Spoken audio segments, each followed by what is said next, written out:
in one direction, it ultimately oscillates toward the opposite direction. And political correctness doesn't help to achieve the desired equilibrium position of the pendulum. To stay within the discourse or the realm of physics, according to Newton's third law of motion, for every action there is an equal and opposite reaction. Thus, asinine euphemisms such as vertically challenged or differently abled will ineluctably bring words like cripple and midget back into fashion. It's a textbook case of two wrongs don't make a right. Now, let's explore the correlation between victimhood and the white guilt derived from the so-called Eurocentric cultural imperialism. First, let's not forget that the expansion of the Islamic civilization was also based on the violent conquest, subjugation, and proselytization of indigenous populations. Nevertheless, it's mainly white Europeans who feel guilt, thanks to the Enlightenment's promotion of self-criticism. Second, the terms victim group and minority are beginning to lose currency, because if we take into account both the inflationary increase in identities and intersectional discrimination, multiple discrimination, the same person being black, disabled, lesbian, whatever, then the total number of victims adds up to more than 100%. Third, many ethnic minorities who are accorded preferential treatment just because their distant ancestors had terrible injustices inflicted upon them, often by their own tribes and not by Europeans, mind you, are much better off than their white oppressors. Fourth, it's hard to find the cutoff for what passes off as victimization, because there are plenty of people who are more than ready and willing and able to jump aboard this gravy train, as the Americans call it.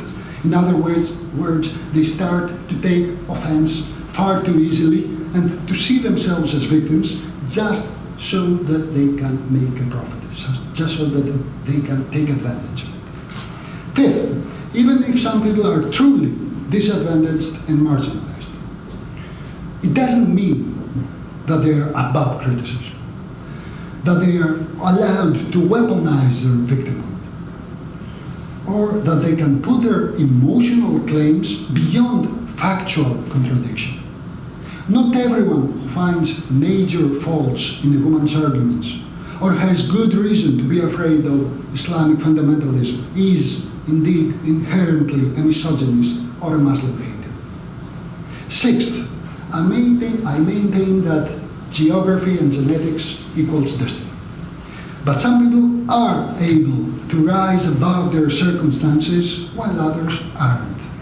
By this I mean that it cannot be substantiated that ethnic or gender or any other type of disparities in the labor market must invariably be attributed to discrimination.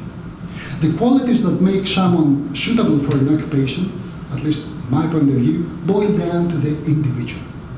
They are not necessarily equally distributed amongst the identity groups.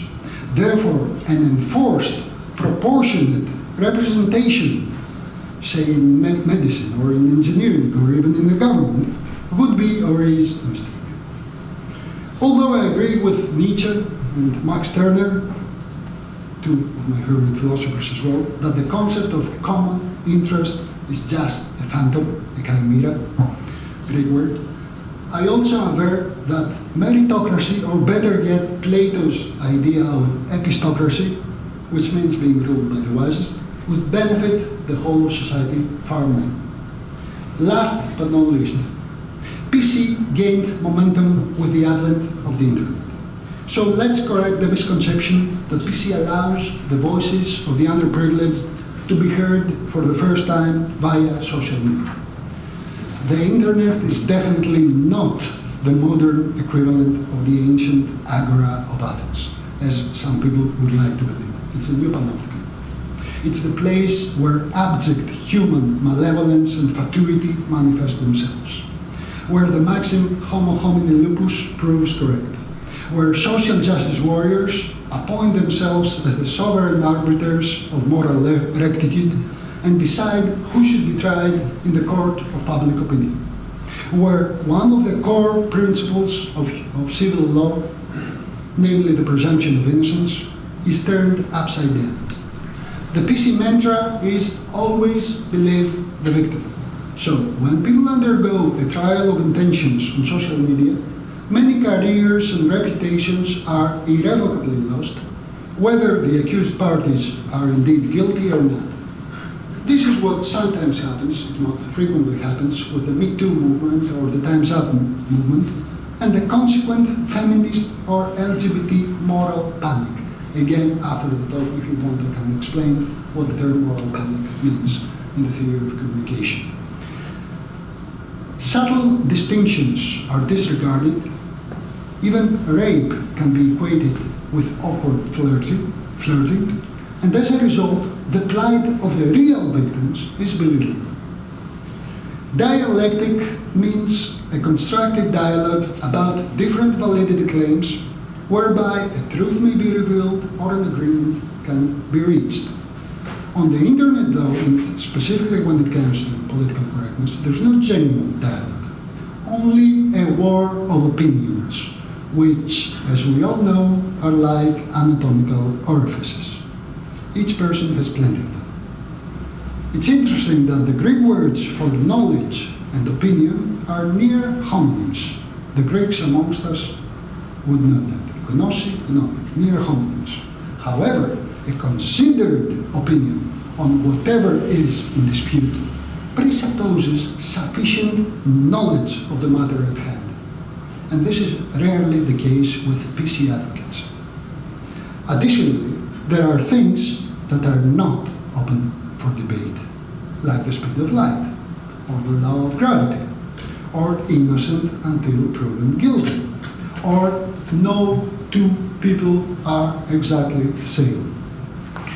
Unfortunately, there aren't many things that we can all agree on, but maybe we can find a way to rise above the fray of trivial ideological battles, restore a modicum of rationality, perhaps replace PC with tact, tactfulness, diplomacy, and politic behavior, and collectively decide that political correctness, although it may be based on benevolent intentions most of the times, eventually does more harm than good.